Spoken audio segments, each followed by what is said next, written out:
GM. Ooh, I can't hear you. Not yet.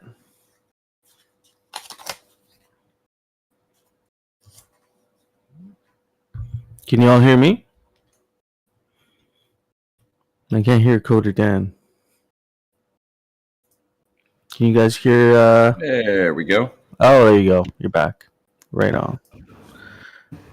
Welcome. I'll get the stream going. GM.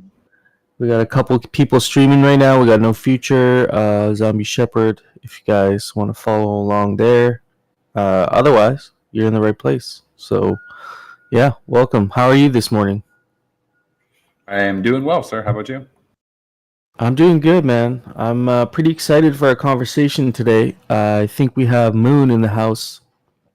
So, last weekend, I just want to say I maybe didn't do the best job of moderating the stage. Like, the conversation got a little bit off track.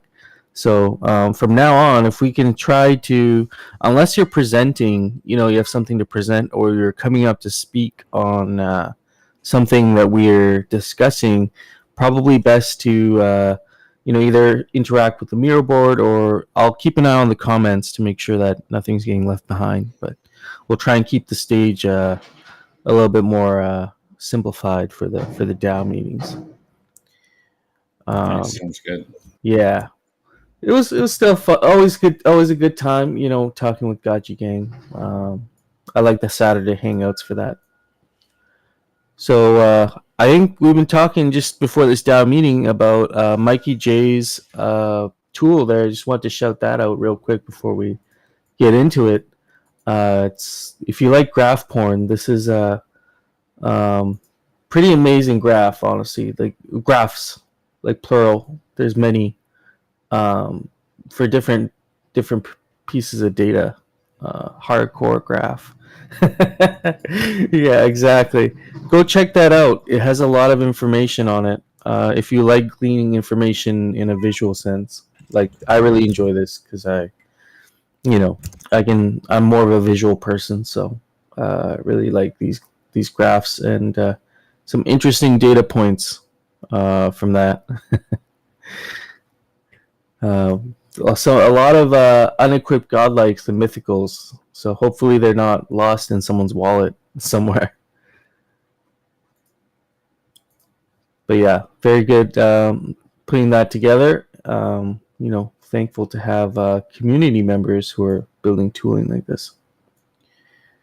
So with that being said, today we're going to be talking about the bonding curve. This bonding curve conversation we've been having. We have Moon here to help us guide through that conversation a little bit and maybe touch on the key points from the conversation that's been going on there so far, as well as that links to a recent proposal regarding the bonding curve emergency plan, which I do think we should definitely have the DAO should definitely have a contingency plan just in case, so we can be nimble and move quickly if we have to. So with that being said, maybe I'd like, if Moon, you're able to come up on stage, or I can get you up on stage.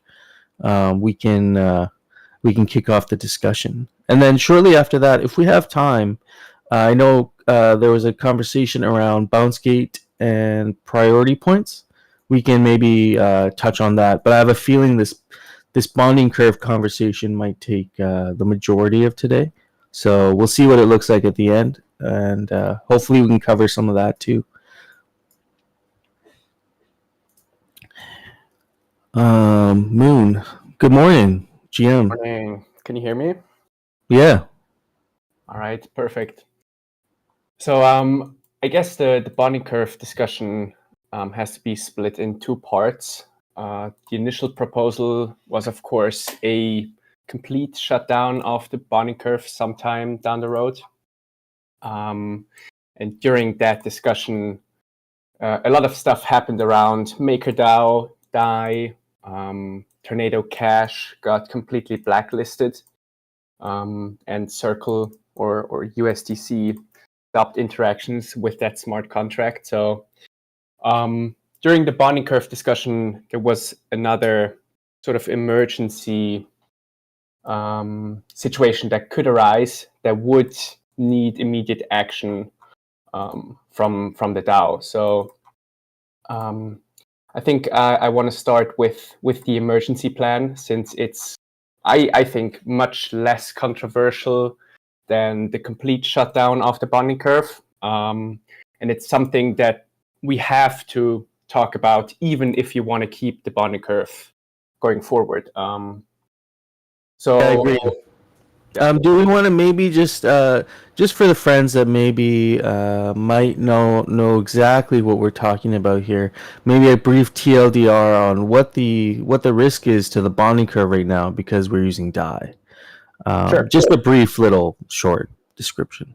Yeah, sure. So for the people who didn't see the entire fiasco around Tornado Cash, it's a privacy mixer which was frequently used by hackers for washing funds from protocol hacks.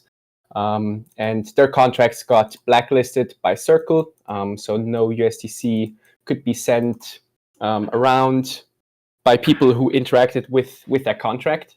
And immediately the issue arose that if regulators started shifting their focus on other smart contracts, Tornado Cash was a very obviously like problematic smart contract. But if regulators started looking at decentralized stablecoins like MakerDAO or other protocols like decentralized futures contracts that they might not like, that they see problematic in some way, they do have the capability of blacklisting those smart contracts through USDC.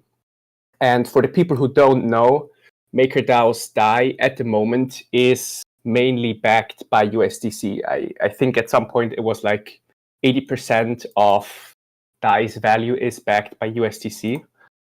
So if Circle, because of some reason, it's a very low likelihood, but if for some reason Circle blacklisted the MakerDAO contracts, DAI would immediately have no 100% backing anymore. So DAI would probably fall to, I don't know, 20 to 25 cents, just because the USDC backing it can no longer be accessed. And of course, Ghost through the bonding curve is backed by DAI. And if anything happens to DAI, if DAI loses its dollar peg, Ghost automatically loses its dollar backing as well. So if a DAI is only worth 20 cents, all of the dollars backing Ghost through the curve are worth 80% less. So we would immediately have a problem if anything happened to DAI. So I think that's like a short summary of the problem with DAI and how it relates to the bonding curve. TLDR, we are very closely linked to DAI's value. And if anything happens due to regulatory reasons to MakerDAO, we're also basically fucked. So I do believe we need some emergency plan if anything happens to DAI. More long term, it can also be a pivot away from a dollar backing for DAI. This has obviously been hotly discussed in the MakerDAO forum as well. And it looks like in the next 2 to 3 years, it's very much possible that DAI will no longer be a dollar-pegged stablecoin and maybe be backed by, I don't know, a basket of assets or something else. It's very much up in the air, but there's just a lot of uncertainty about DAI's future. And I do believe we need some emergency plan, whether it's the one I posted on the forum or something else. We just need something so we're not caught with our pants down if anything happens to DAI. Yeah, agreed. And that was a good TLDR, give people an overhead view. And so you outlined some emergency scenarios in your curve emergency plan. There's 3 of them. Should we go through those and then maybe try and see what people are saying in the chat there about what route do we want to go, and how quickly would that plan be implemented? In that scenario where something like that would happen with to DAI. We wake up one morning and these things can happen quite suddenly, like we saw with Tornado Cash. That was, I'm sure the regulators have been thinking about doing something about Tornado Cash for a long time, and then it was just almost like within a period of a few days, or I think it was overnight, pretty much, people found out about it. So yeah, there's 3 emergency scenarios you laid out in your proposal there. Should we go through those? Yeah, so like the first one people might look at is a DPEG by DAI, something that happened to UST, Terra's UST. And if we really think about it, as long as MakerDAO's contracts work as intended, as long as nothing is wrong with USDC, as long as loans can be paid back and everything, this is actually not a problem. So if DAI loses its peg without any fundamental reason, without any blacklisting by Circle or anything, this isn't a problem actually, and it's not really an emergency scenario we have to plan for. Since DAI is fully over collateralized and can be swapped back into USDC with the current mechanisms. So if all the mechanisms currently in place work as intended and there's no regulatory news, just a DPEG to, I don't know, 98 cents, 95 cents even, isn't a problem at all. In due time, DAI should go back to $1, unless, of course, anything happens on the regulatory side. So emergency scenario 1 isn't really that dramatic, and we can honestly disregard it unless something else happens. Scenario 2, MakerDAO shifts away from a dollar backing, which is the long-term pivot that I mentioned earlier. And it's honestly very likely that MakerDAO will move away from a pure dollar peg, especially backed by USDC only, since it's such a big risk for them. But since it's such a long-term plan, which will probably take a couple of years to unfold, it's not really an emergency scenario either that we have to plan for. It more relates to the general discussion around turning the bonding curve off in general, not just in an emergency case, but as it relates to this proposal, this emergency proposal, a long-term pivot on MakerDAO's side isn't really a problem either. So the only real issue is number 3, which is MakerDAO contracts get blacklisted by Circle/USDC due to regulatory reasons. This is the only big one, since it immediately impacts DAI's backing. and DAI would most likely depeg very, very quickly. So our multisig would have to act immediately. And if we want to save the treasury's value, if we want to save Ghost's backing, we would immediately have to swap those DAI for a different stablecoin. I suggested USDC just because it's the most liquid stablecoin on decentralized applications. It's the most audited one. It's probably the safest one. And regulatory risk for Aavegotchi DAO is very low, I would say. I think the risk of MakerDAO getting blacklisted is much higher. So as soon as we see anything happens to MakerDAO contracts on the regulatory side, we would have to shut the curve down to get the DAI out of the curve, swap that to USDC, and then provide liquidity for Ghost. Because the primary or the main advantage of the bonding curve is super deep liquidity. And if we remove the curve to get the stablecoins out, that liquidity is immediately gone. So we would have to use those stablecoins to provide some extra liquidity. And I think it makes most sense to do that on QuickSwap, which is already our most liquid pool. I think we have around, someone correct me if I'm wrong, but I think it's $5 million in the QuickSwap pool.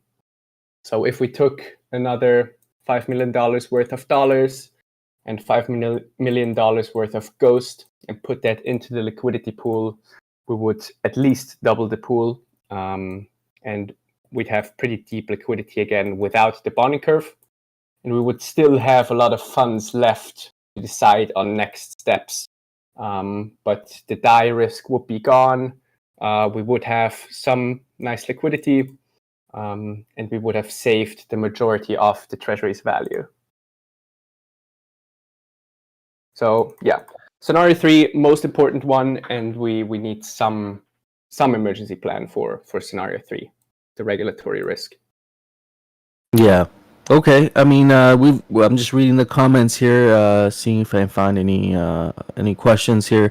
Coder Dan, if USDC blacklist DAI with APT USDC. Okay, so I guess there's some people saying, well, USDC is not going anywhere. Other people concerned about, being holding value in USDC. I guess it's more of a centralized coin, but then you make a good point where Aavegotchi isn't a huge regulatory risk at this point, but the DAI is the underlying asset DAI is the risk, right? Yeah. And so addressing that would be the primary thing to do in scenario 3. And you also mentioned there leave us with 18 million USDC, which I didn't really quite understand that last part with 18 million USDC would be left because that's what you get back from the curve, right? And then you buy back the paired Ghost and build a larger LP position. Is that the position you're referencing on QuickSwap with the 5 million? So if we turn off the curve, as of right now, there's roughly 23 million DAI inside of the curve. So if we turn off the curve, we would have 23 million DAI. And if we swap that to USDC at a 1-to-1 ratio, which is probably unlikely, but let's just say we swap it 1-to-1, we get 23 million USDC. We should use a good chunk of that to immediately put into the liquidity pool of QuickSwap. So it doesn't matter if it's 5 million, so we would have 18 million left, or if it's more or less. We just need a sizable chunk of that money in the QuickSwap pool to provide liquidity for Ghost. Since the main liquidity pool or the bonding curve is gone for Ghost. So if people started buying or selling Ghost, it would immediately be super volatile compared to now. Oh, I see what you're saying. Is to back the pool so that you don't, to reduce volatility as Ghost price moves around. Because the bonding curve is what's taking care of that right now. Yeah. You get your 18 million or 23 back, and then you would use that to still keep providing liquidity so the coin doesn't get wrecked with volatility.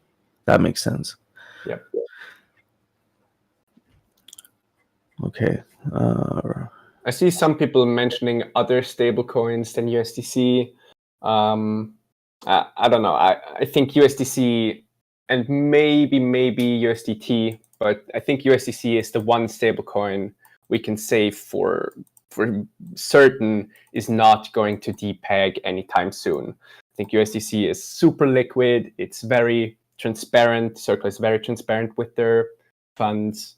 USDC is fully backed, and I don't think it's gonna lose its $1 value anytime soon. If we use MAI or RAI or anything else, those stablecoins haven't been around for that long. They're sometimes not fully backed. They have more smart contract risk. So I don't think it's a good idea to use any other stablecoin, to be honest. We could, of course, also do ETH or Matic or any other cryptocurrency, but then we just have a very volatile coin backing, or we're just having a very big exposure to a super volatile coin for our treasury, and we might lose a lot of value over time. So USDC is just the most conservative and safest option, I would say. So I could totally see that being a short measure, like, a quick thing to implement. If this was to go sideways, we would have this plan. You go into USDC. I'm wondering, based on some of the things our friends are suggesting, and what you just said regarding ETH, Bitcoin, and some of these other ones that have been around for a while, Matic. What are our thoughts on implementing a longer term plan after the fact, where maybe Ghost will be backed by a basket of different things, maybe primarily USDC, but maybe a combination of maybe some Bitcoin and ETH, or have we thought about that? Maybe alternate. Of course, we once you implement this USDC plan, we would have to have a path forward of, are we going to stay in USDC, or are we going to diversify a little bit to have an upside for Ghost? What would your thoughts be after this was implemented in that scenario? Yeah, I think it's a completely different discussion. We first need to get an emergency plan together for what happens on the day anything happens to DAI. We immediately swap to USDC, and then we plan for the future. I don't think the emergency plan should already include anything longer term, because that's just going to be more discussion.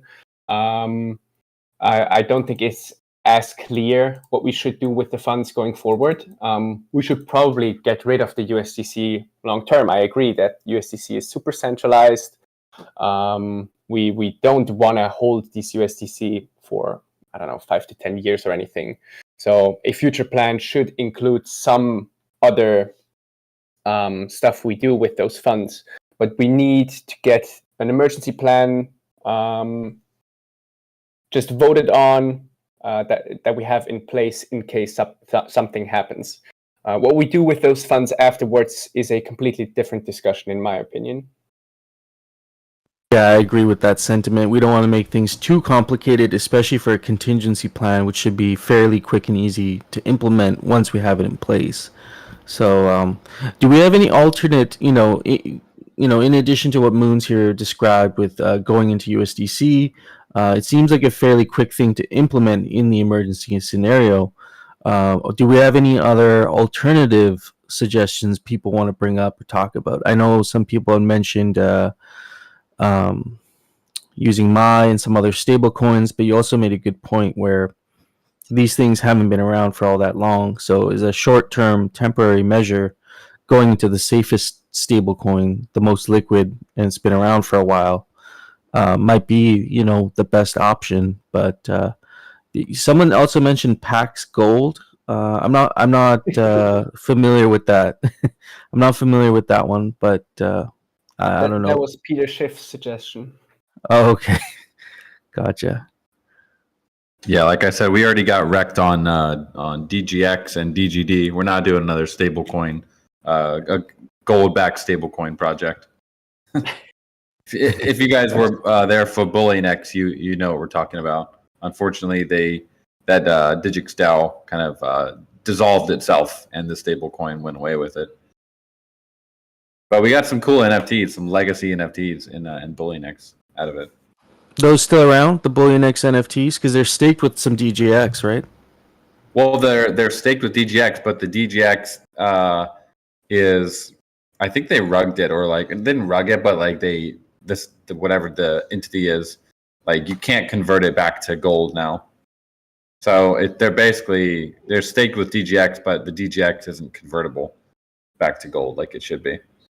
So that, yeah, any type of like gold-backed stablecoin is a huge risk, because you can't necessarily get that gold back. Yeah. Yeah, that sounds risky as hell to me. I see a lot of people trying to, again, suggest turning the curve off and then doing it with another stablecoin or doing it on Polygon. The problem with like switching the curve in quotation marks is there is going to be some time between turning off the old one and turning on the new one that can and most likely will be exploited by people. We will have very low liquidity for Ghost, and all the positions on Aave, on GDAO are going to be super vulnerable for a small time frame. And I think it would be super risky to turn off the curve and then like to turn it on again on Matic or with USDC or anything else. It's extremely risky, and we could lose all of the funds inside of the curve. Right now, we could get a lot of people liquidated. I think either we keep the current curve or we turn it off completely. Doing a new one with a different stablecoin on another chain is just extremely risky. Yeah, I'll add a little bit on that. The reason that there would be this liquidation potential is because these players would basically be waiting to do like an arb trade, where they would try and bring Ghost down to as low as possible to get it for cheap, and then wait for the next curve to come back. And the curve would probably be opening at the same price as it closed at. So there would be this huge arb potential between buying Ghost for like 10 cents and then maybe selling it for $1.20 or whatever on the curve. The only way to get around that would be to open the curve at whatever the current price is on Binance or QuickSwap, but that would be very, very volatile. I don't think it'd be really possible to do that. Jared is asking, any other major DeFi protocols looking at DAI this way also that we know of? Maybe they have some plans in place, and it'd be interesting to see what other things are being done to mitigate any risks, you know. I mean, yeah, as Codedan said, Aave is doing their own stablecoin, but I think the issue is that we are super linked to DAI in a way that no other DeFi or gaming protocol is. Like Ghost's value currently is like 100% linked to DAI. If anything happens to DAI, Ghost is fucked as well. I don't think any other DeFi protocols are in a similar situation, even where they have backed their coin's value to DAI. So I haven't seen anything by other major protocols, and I think that's the reason why. Like none of them are going to be as affected as Aavegotchi DAO.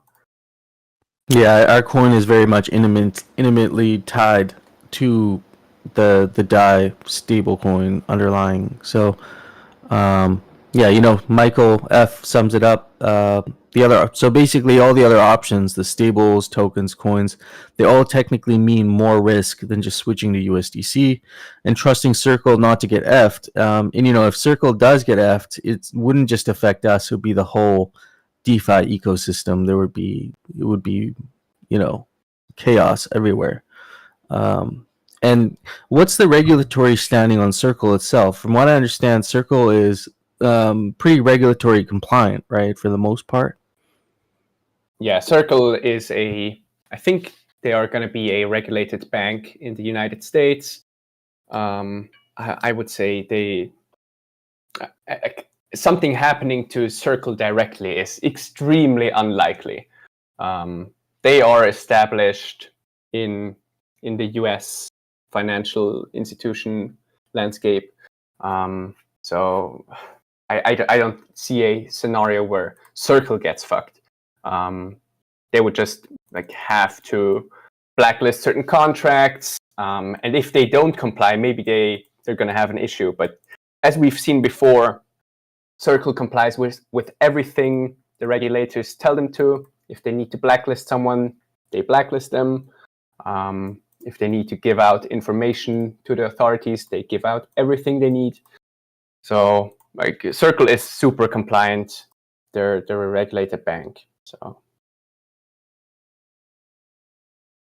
Yeah, that's good to know.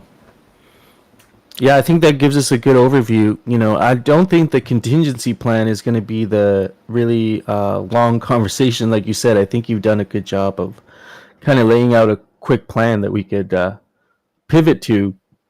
And I personally don't have the knowledge to suggest anything better. It seems like all the other stable coins are very much in an experimental stage, or it could be an algorithmic stable coin where the other risks to the coin, aside from what we're talking about. Do we have any other thoughts around this? Does it, regarding specifically the contingency plan and getting together a proposal in case, shit was to hit the fan, we could move our DAI pool, our DAI tokens to USDC, create an LP position on QuickSwap. Are there any QuickSwap risks that we should be worried about? Like, I think QuickSwap has been pretty reliable, aside from that one incident that I remember with the UI being compromised, but that wasn't a protocol level threat. But yeah, QuickSwap is just a Uniswap v2 fork. So, as long as Uniswap v2, the biggest DEX we have, is safe, QuickSwap should be safe as well. So I don't think QuickSwap is a big risk.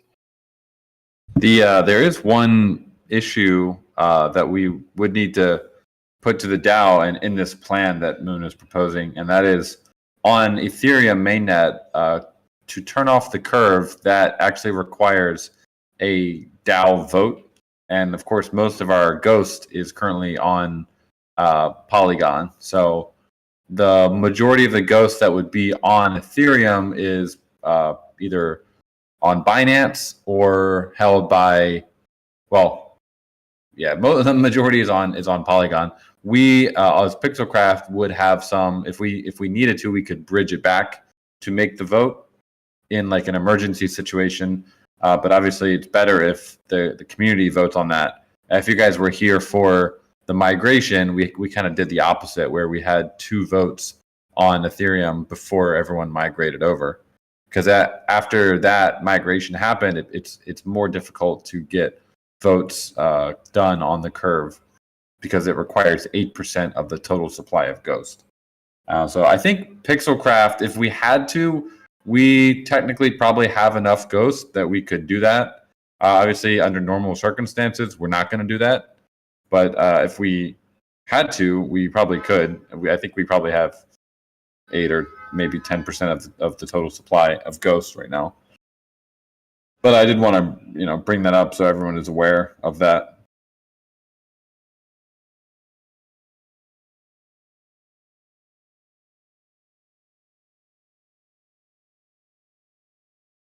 yeah, I see people now also talking about GHO being developed by Aave. It has potential maybe to be part of our ecosystem, but we'll have to see, how that gets implemented, how it's working. I think it's a free floating stablecoin, right? The way they're designing it. I mean, as it stands right now, GHO is just going to be DAI. I don't see a huge difference to DAI, to be honest. You can also mint GHO with USDC, so they're also probably going to have a big chunk of USDC backing GHO's value. And I'm personally not very confident that GHO will be much better from a regulatory standpoint than DAI. So it's a very similar mechanism. Yeah, I don't know. It's basically more of a stable, like it's able to have different strategies where like it can be a DAI or it can be a compound. It's like a meta stable coin. It has a bunch of different strategies that it can use to emulate other stable coins like DAI or like the compound lending strategy. But yeah, I'm just curious what it's supposed to be pegged at. Sounds like there's no actual peg. It just kind of floats, which is interesting. So in that case, it's not really a stable coin if it's floating, right? Yeah, it's all just super experimental. And I don't think we should immediately do anything on a large scale with GHO. Yeah, I totally agree with giving time for things to pan out with what they're trying to implement there. It does look interesting with, like you were saying, Coder Dan, with the different facilitators and multiple strategies being employed. But we'll have to see how that works out. Maybe there is promise for a longer term plan to have part of our treasury, diversified into different things, whether they're alternative stables, Bitcoin, Ethereum. That's all part of a longer plan, it sounds like. And so I guess my other question is regarding the bonding curve.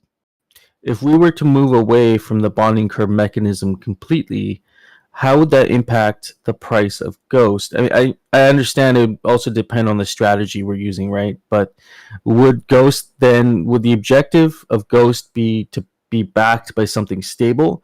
Or I know there was a initial conversation in the first bonding curve post where one of the aspects to consider was how and this is a little bit unrelated to the contingency plan, but how investors are looking at the Ghost coin and how they look at the overall GameFi ecosystem as a fairly risky investment, and looking for they're looking for the coins that will provide a larger upside. So I mean, maybe moving away from the curve would give us that upside, but also what are some of the other things to consider, in terms of price movement of the coin if we were to move away over time from a bonding curve?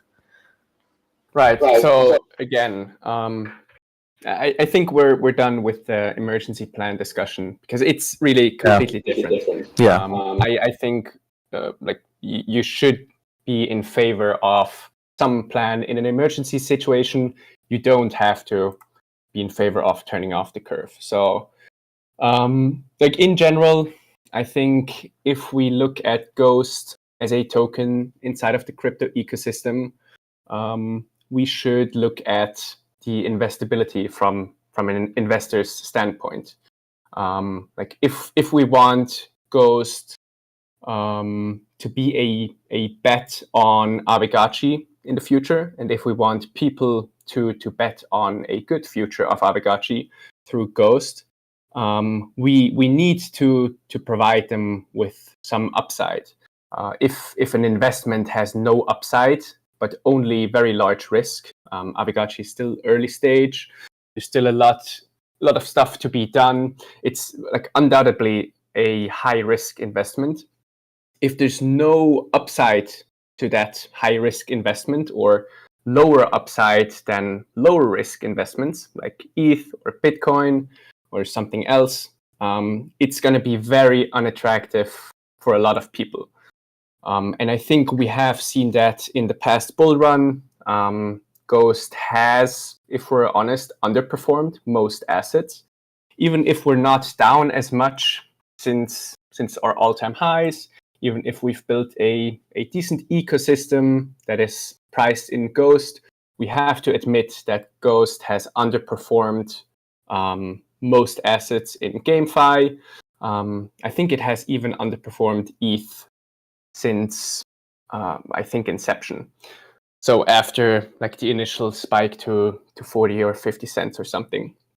So like it's from an investor standpoint very hard to justify accumulating Ghost in a bear market if we believe crypto to be in a longer term uptrend. So if you think we're going to have another crypto bull market. If you think ETH, Bitcoin is going to go back to all-time highs again, it's a very high risk and low upside bet to accumulate Ghost in this bear market. And I honestly think that's an issue not just for holders of Ghost, but for the entire ecosystem. During the last bull run, I've talked to a lot of people, like on Twitter, on Discord, and like the number one reason why people didn't want to get into Aavegotchi was because of the bonding curve. They kept saying, yeah, Ghost is a stablecoin. Yeah, it's a meme.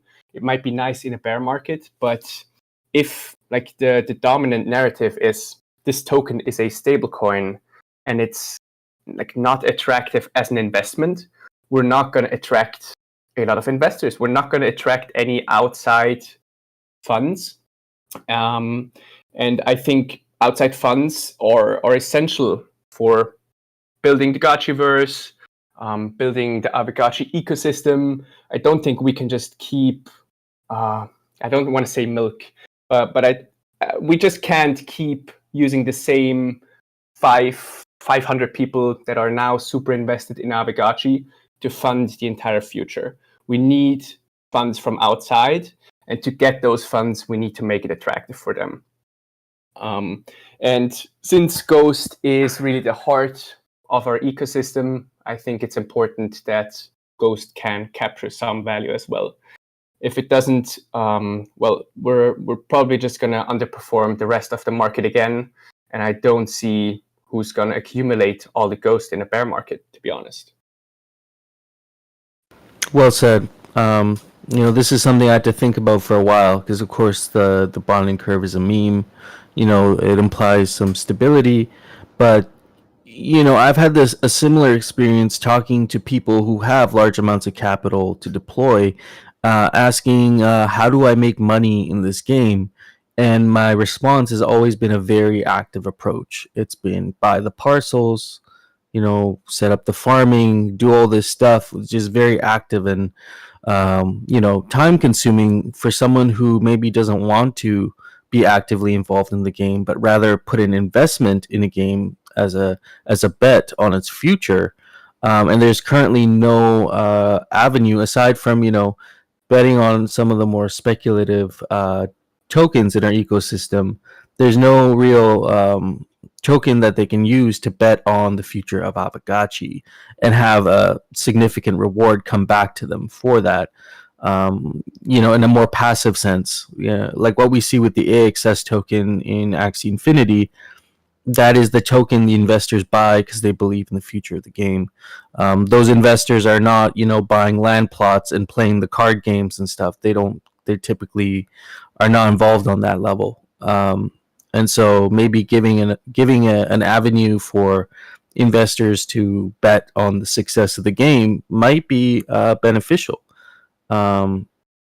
And volatility, I guess, is both ways, right? Downside and the upside. So in the bull market, you would definitely benefit from that. Yeah, I think it's unfair to say, oh, everyone who's just going to look at Ghost for a moon play or something is a moon boy, and we don't need these people anyways. Like a token price is the first thing you look at when you research a protocol, or that's at least what I do. If I see a new DeFi protocol and I consider investing in them, no matter how cool and novel their idea is, I'm going to look at the token price, and if it is going down 90% every single month, or if it's underperforming everything else every single month, I'm probably not going to provide funds for them. So I don't think it's fair to say everyone who looks at token price is an idiot anyways. We don't need these people. These kind of investors provide money. They provide a lot of funds, and funds are needed to build cool stuff. Without funds, we're not going to build anything really. So maybe some of them are moon boys. Maybe some of them are going to leave after 2x. But a lot of people stick around if they financially profit off of a good investment. They're going to be more emotionally invested with a protocol. They're going to help in DAO discussions. They might help in technical development. Just saying everyone who looks at token price and then dismisses an investment is a moon boy and we don't need these people is a very unfair assessment, I think. Yeah, it took me a while to wrap my mind around this because the bonding curve thing is a very strong meme, but even the price of the coin getting attention in a bull market has to be a performing coin. Right now we're in a bear market, so the projects that are building and still putting content out there like we are, they are still getting attention, but it's not because of the token. It's because of in my opinion, the shipping that we're doing, and that becomes more noticeable in a bear market. Maybe in a bull market, that might not be as noticeable as the crowd becomes louder, right? There's more projects coming out every day, and people's attention's getting pulled in all these different directions. I noticed during the last bull market, the GameFi tokens that were getting the most attention, ironically, were the ones that were gaining the highest price appreciation, and that was giving them more attention. So it could be a self-fulfilling cycle if we're building. So we're all here in a bear market too, which shows that we do in fact believe in the future success of the game. We wouldn't be here if we didn't believe that. So I have a really good feeling that Aavegotchi will still be relevant and around in 5 years. So how do we want the token price to reflect that? Is in my mind, that's how I ask. Do we want it stunted by a bonding curve, or do we want investors to actually look at the upside there? And maybe that's the new meme. I don't know. I just think it's important to remember, people keep talking about marketing. I've seen so many discussions on the DAO forum about marketing funds or anything. A pumping token is like the best number one marketing campaign you can have in crypto in a bull market. I think Axie proved that last cycle. If you have a token that keeps going up every week and people keep coming in, they're going to see it on CoinGecko, they're going to see it on Twitter, they're going to see it on Discord. A pumping token is the number one marketing tool, and we just don't have any access to this tool at all inside of our ecosystem. We have Ghost, or the upside is crippled by the bonding curve. We have gotchis and wearables that can and have also been inflated over time. So I don't think their upside is as explosive either. We have a bunch of Alchemica tokens with a 1 billion% inflation. So I don't know if that's the ideal token to build our future around. We have so many assets, but we don't have anything to get that marketing exposure and provide investors with a reason to invest into Aavegotchi. If you invest into something early, you want to be financially rewarded for it. You don't want to invest in something just to donate money. We're not here to donate money to Pixelcraft. We're not here to donate money to Aavegotchi DAO. I think everyone who invests into Ghost wants a financial incentive or some upside if Aavegotchi is successful. That's the entire point of tokens. So with the curve, that's just not possible for Ghost. So we give away the number one marketing tool, and we also don't give investors a powerful reason to bet on Aavegotchi's future. And yeah, some people might just want to play a game or something, but I think most people who have invested big funds into Aavegotchi, who have bought godlikes for hundreds of thousands of dollars, they didn't do so just for fun. Let's be real. What are your thoughts on the bond? With this moving forward in a way where the token does have this upside and they gain significant value in the next bull run.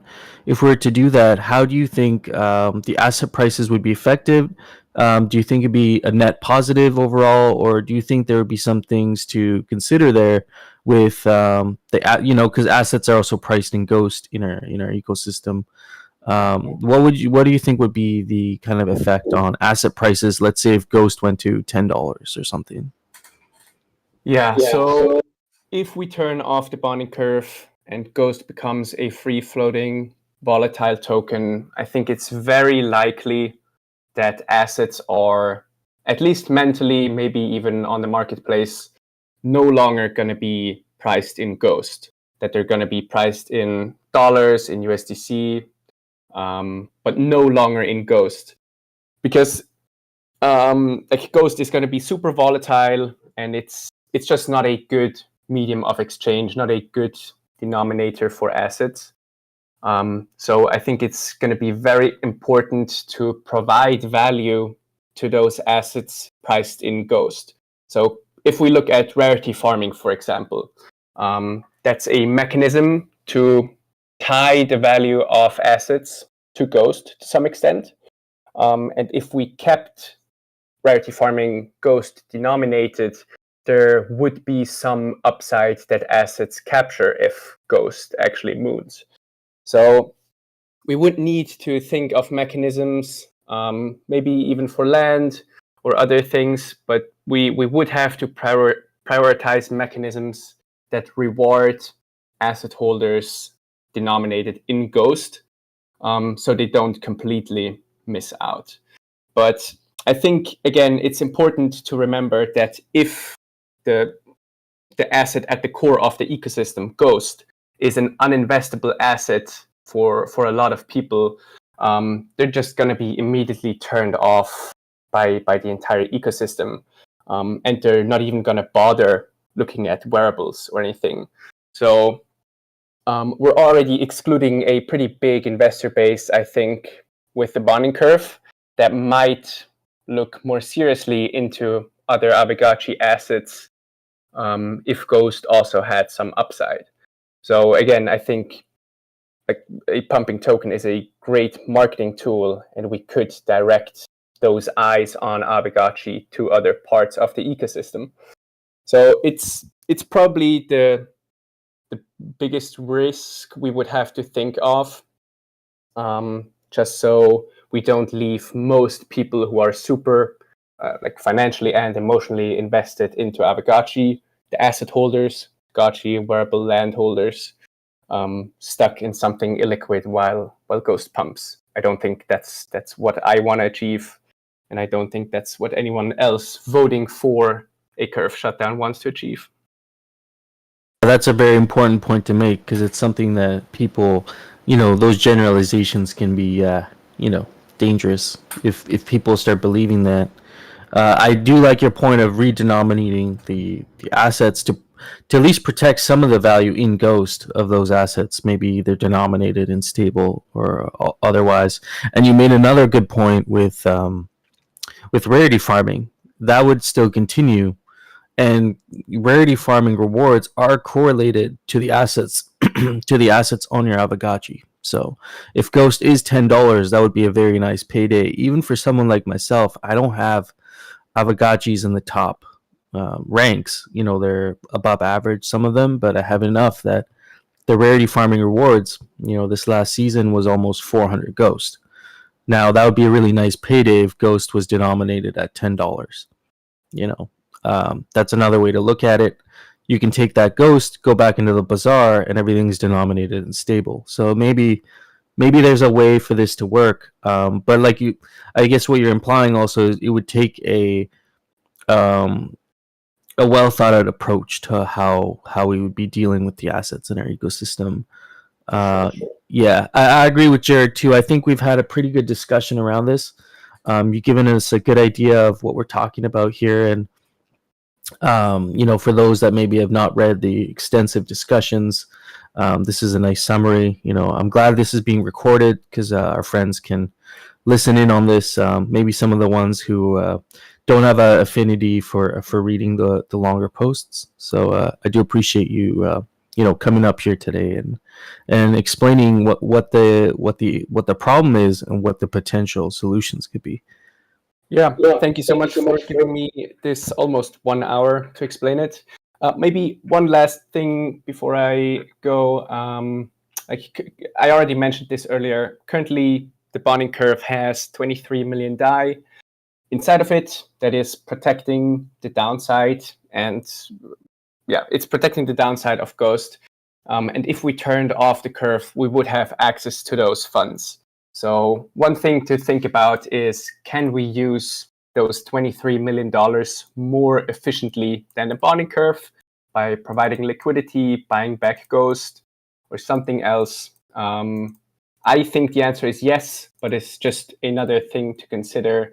$23 million is a serious sum of money, and I think we could do a lot of cool stuff with that money if it were free floating instead of being locked up in the curve. So that's the last thing I wanted to say about the curve. But yeah, I think we can move on to other things that the DAO wants to discuss. Absolutely. Thank you for your time. So just real quick here, I wanted to mention the DAO is working on implementing a payment solution just to start paying content creators, contributors, people who are doing work for the DAO. So there's a vote in Miro right now. Just look at the options there and cast your vote. I think Hardcore has that set up. So you can just click the plus sign, I believe, and that will give you your ability to vote on that. There's basically two options: is use Parcel immediately right now, or look into other options, or just continue doing things manually, which is just painful as hell for everybody. So I think Parcel is the solution we'll be using, but if you have any opposition to that, then you can let us know. While you guys do that, I'm gonna move to the bounce gates and priority points decay.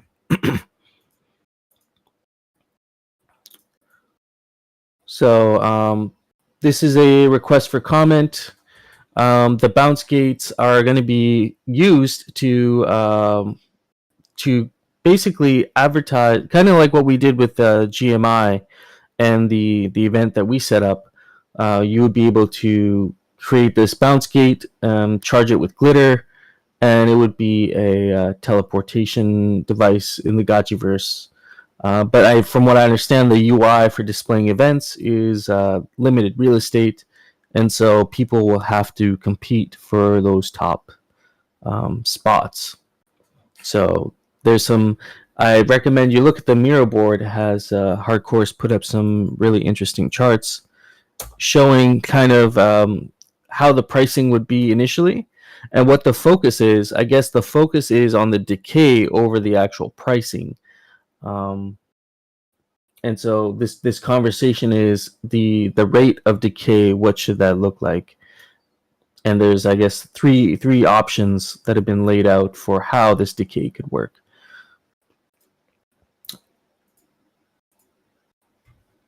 Yeah, I think you covered it pretty well there. Kind of the basic idea of this is that if you want to have your event on the front page, #1 spot, you can spend a little bit of Alchemica, and you can increase your priority, which basically moves you up in the list there. And to prevent people from basically squatting on those spots forever by spending, maybe $1,000 worth of Alchemica or something, which would probably put them up there for quite a while.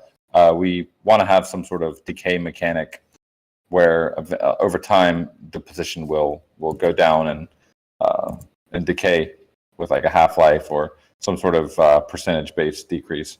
Originally, we were thinking of doing it with like 1 point per minute, but that's a little bit too linear and really didn't really feel ideal. So Let's Go Bankless came up with this percentage-based idea, which is essentially the more points that you have at the beginning, the faster your decay will be, because it's a percentage base of your total points.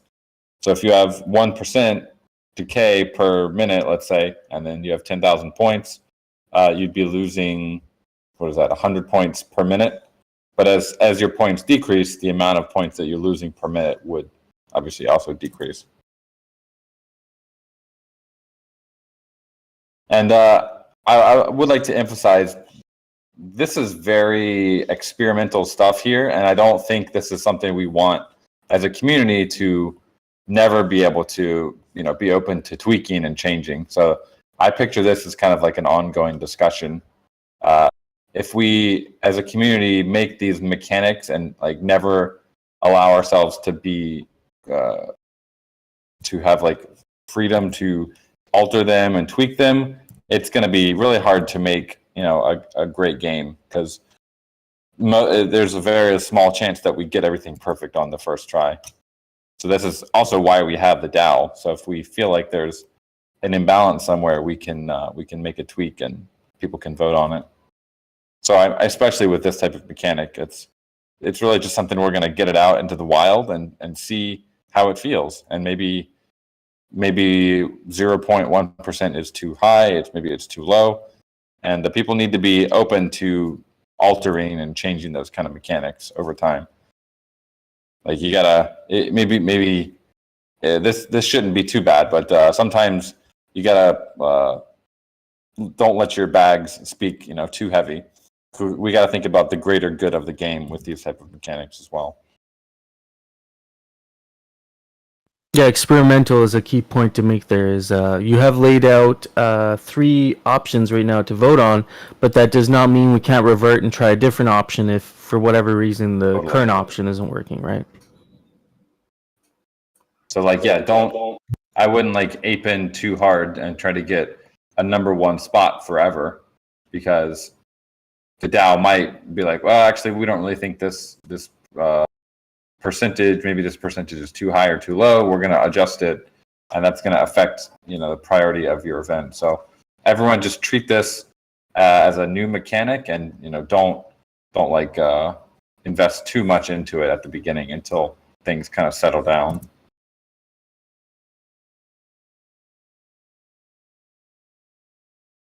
Yeah, absolutely. There is a vote going on right now.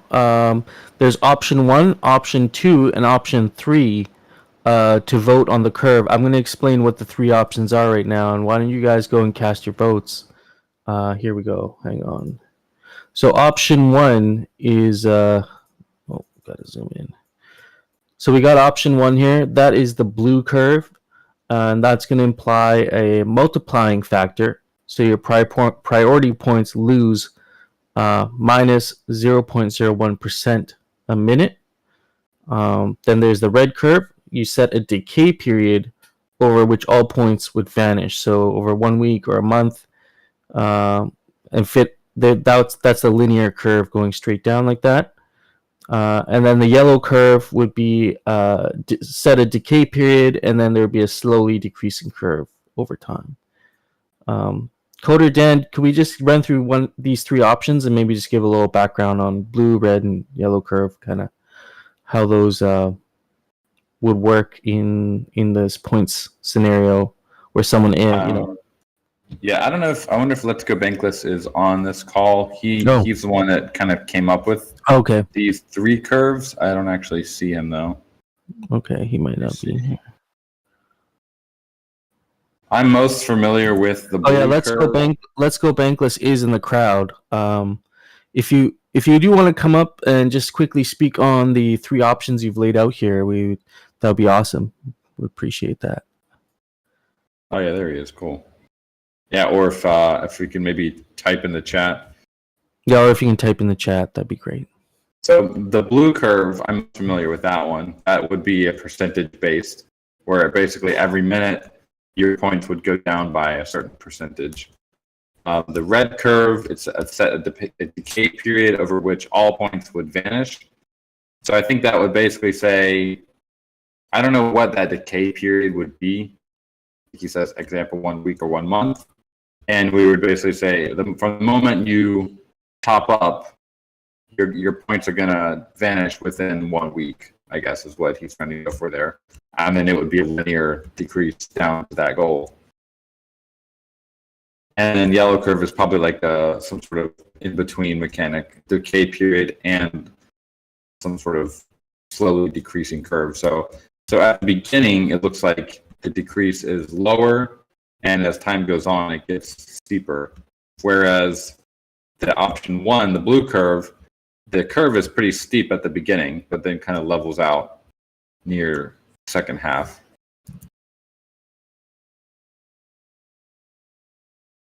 Yeah, I think at the bottom there also there's a little point there. I think option 1 looks a bit scary for investors. Knowing your points will vanish that fast, while option 3 with a 1-month decay period looks reassuring, and then option 2 seems like it's kind of the middle option. Mm-hmm.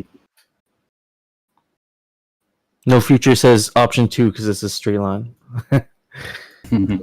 Yeah, cast your votes there. Those stickies, option 1, 2, and 3.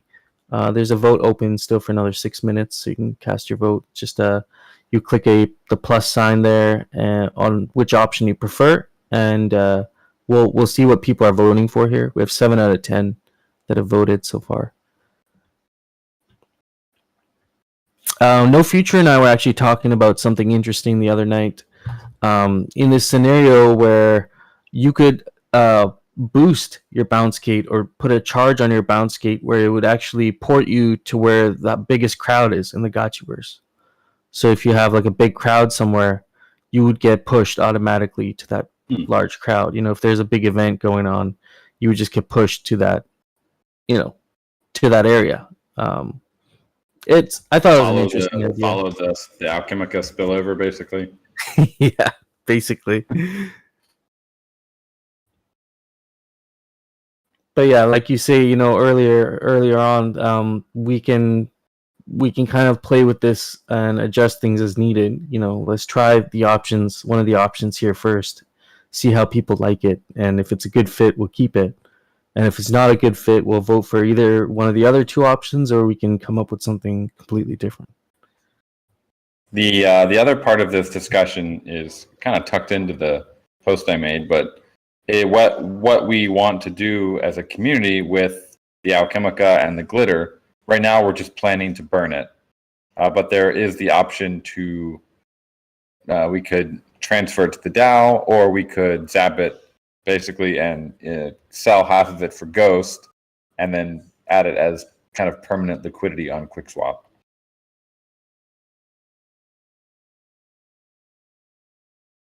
I like the liquidity option.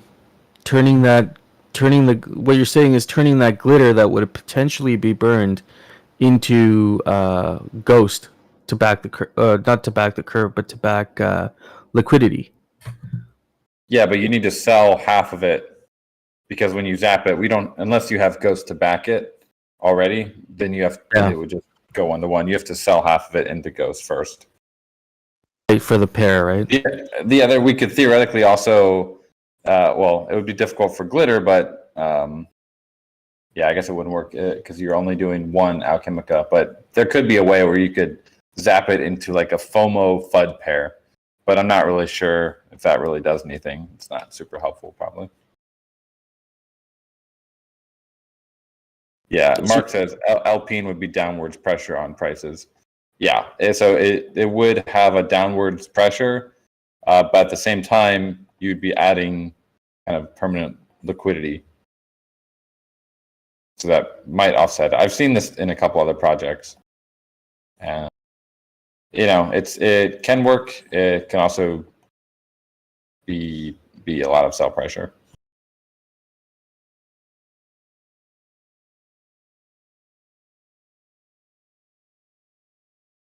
Just reading some of the comments here. People commenting. Outside.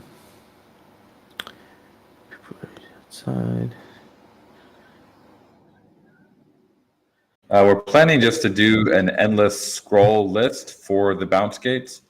But the top 3 will be kind of more prominent.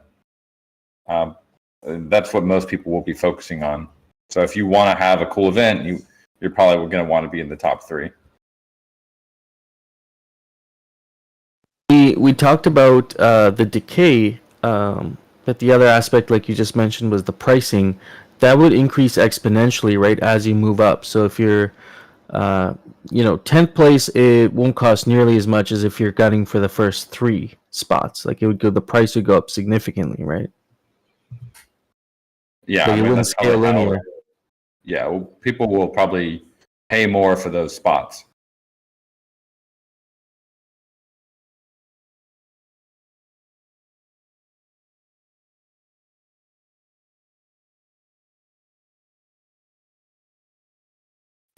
See what people voted on here, but Al says we could just pair it already with the Ghost. DAO Treasury does have a ton.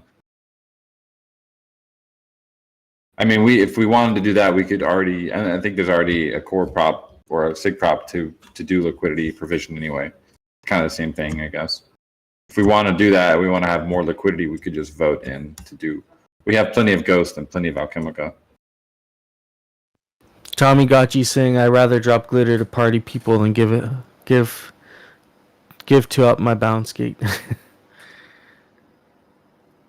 Yeah, the glitter will be for the duration. The Alchemica will be for priority.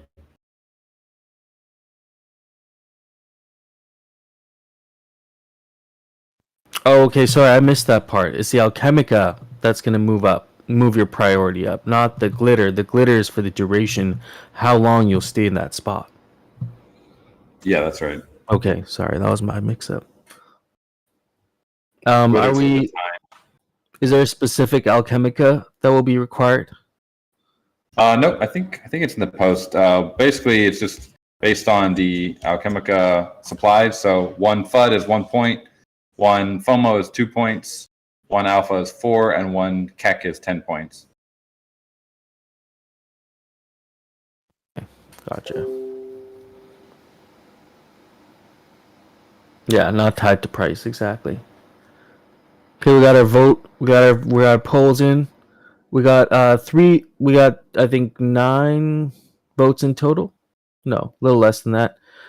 3 votes for option 2, 3 votes for option 3, and 2 votes for option 1. So kind of no right answer here, but maybe option 2 or between option 2 and 3 seems like what people are voting on.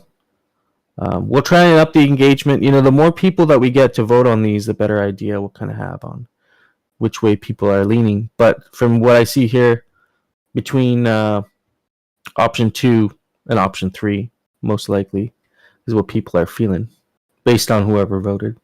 Could we do a poll here in the DAO chat as well? Let's do it. Yeah, let's throw that up.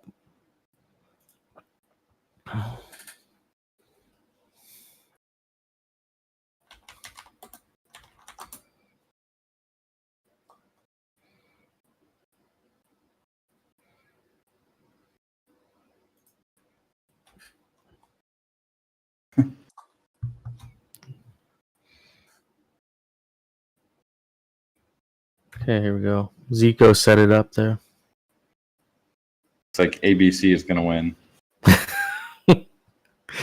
Got A and B. Come on, someone throw a C up there. Where's the C? Are you guys looking for a C? All I see is GMs. Okay, here. I'll try and put a C in. There's the C at the end. We got A, the red B, the blue B, the C, the other C. This is why I use commonly used emojis: the heart, the fire, and the diamond for my polls.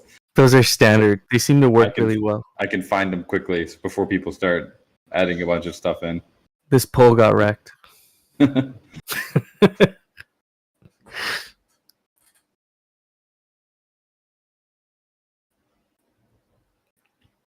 I would say that B is probably the kind of the weirdest option. Because what happens when if we set it to okay, it's going to be decaying over the month. What happens when I top up my Alchemica? Does it go back to a month? Is it every time I top up does that priority get reset back to a month?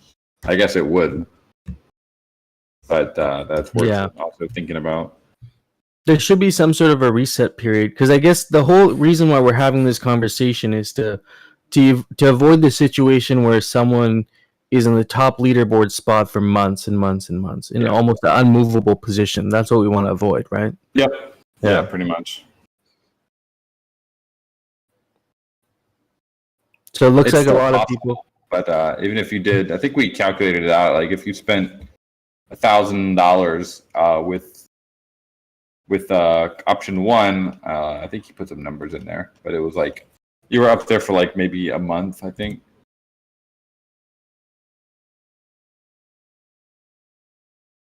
And Jared says, do direct links to events. Yes, you can. So the bounce gate events, it's really just if you want to have that real estate on the front page. If you have your own following and people that already want to join, you'll still be able to just post the link, share it, and as long as you have charge with glitter, you'll be able to jump in. It's really just if you want to attract a lot of people and have that prime spot. Goes hand in hand with the art release and event hosting and providing the Alchemica little mini drops. All those things will kind of tie in with this event and getting attention on it. A while ago, many hangouts ago, we had this idea of gotchis and time spent on per parcel. That would be an interesting metric to pull over time and see, who's like how many gotchis is your parcel attracting a month and how long are they spending on that parcel. Maybe that's the beginnings of some new sort of leaderboard or competition. Totally, yeah. We're going to start tracking that kind of stuff pretty soon. It's just been tough because we haven't had parcel collisions enabled for a while because of the memory issues. But now that stuff is generally solved, we can turn on parcel collisions, which will then open up a lot of cool stuff. One of them is tracking how many people are walking on your parcel in 24 hours. And also NFT displays, how many people are stepping onto your NFT display to pop up the metadata. Nice. That's going to be cool. That'll be a cool metric to track, and there's some competitive aspects we can play with once that data is getting aggregated. Hey, friends, I'm going to have to get off here a little bit early today. But if you have any final thoughts, drop them in the DAO forum. And I think this week we're going to be finalizing how we want to do this. Again, it's very experimental stuff here.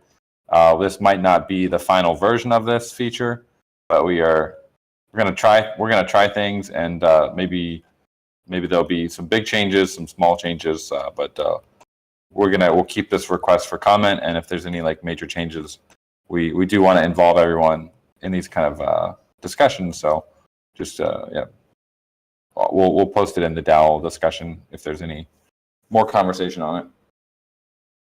Yeah, absolutely. Thank you for your time today. We'll see you again, of course, next week, and we'll be communicating throughout the week.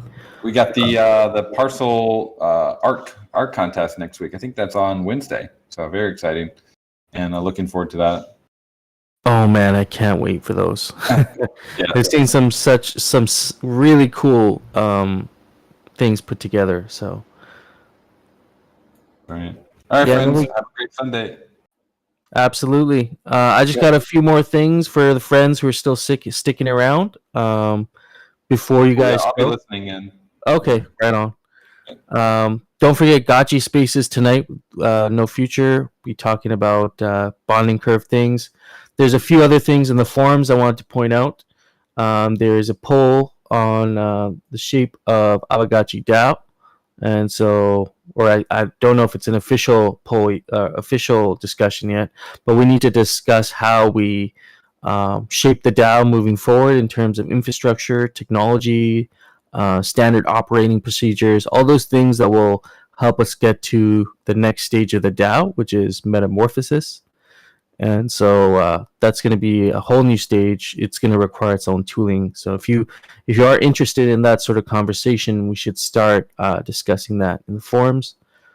There's a proposal right now to potentially create funds for Twitter and YouTube marketing.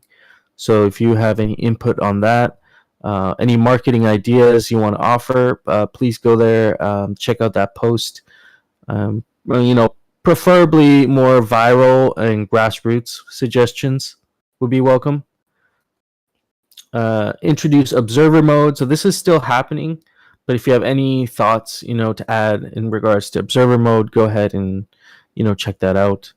And then also preventing gotchis listed for rental from being able to channel.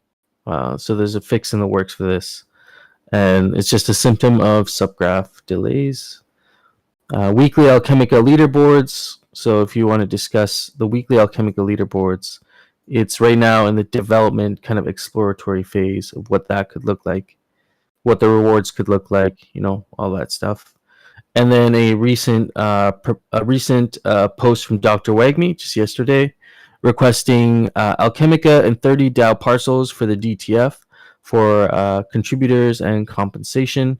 And so this is kind of a novel idea, kind of what to do with our DAO Square, who do we want in the DAO Square, and having these seats available for like significant members contributing to the DAO. And there's some other talking points there, like should these parcels be owned by them? Should they be leased out to those members? That sort of thing. Provide your input there. So those are some of the things we'll discuss over this next week, and then we can follow up next Sunday on this. I got nothing else. Gotchi Spaces again tonight. No future. I'll try and be there tonight as well. And yeah, that's all I got, friends.